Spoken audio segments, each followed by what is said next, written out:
Italy could face yet more economic pressure as the European Union faces a standoff over new debt rules. The 27 member states of the EU have been at odds over new debt rules for several months. The idea is to make it simpler for governments to correct their finances, but disagreements over how to do it have dragged on the discussions. With a Europe-wide election looming, however, there's growing pressure on finance ministers to get a deal done in the coming months. Time is running out and the risk of a «no deal» is rising against an unfavourable growth and monetary policy backdrop, potentially weighing on the euro and reigniting fragmentation fears in the EGB, European Government Bond market. Davide Oneglia, Director of European and Global Macro at TS Lombard, said in a note last week. He added that Italy could be at the forefront of potential bond market moves.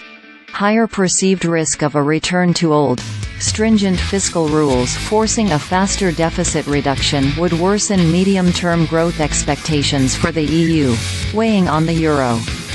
This would also reintroduce some fear of fragmentation for peripheral, mostly Italian, bonds, all at a time of cyclical growth slowdown, monetary tightening and challenging global market environment, Oneglia said.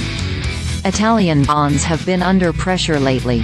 On top of global concerns that higher interest rates will last longer than expected, Rome's budgetary plans for 2024 did not appease the markets.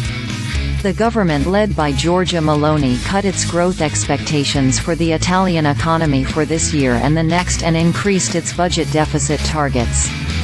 The yield on the 10-year Italian bond rose on the news and hovered around the 5% mark in the following days. It traded at 4.76% at about 5:30 a.m. London time on Wednesday.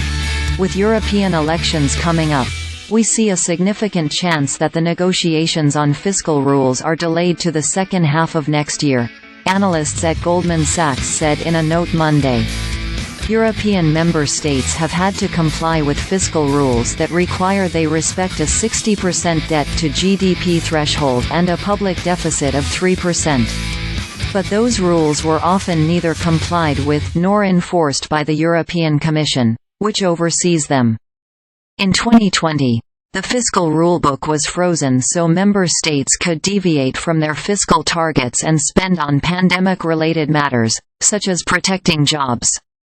And with Russia's invasion of Ukraine in 2022, the fiscal rules were kept on hold because governments were faced with new energy costs and inflationary pressures.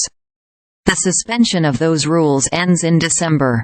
European nations will therefore be obliged to abide by the rulebook once again in 2024.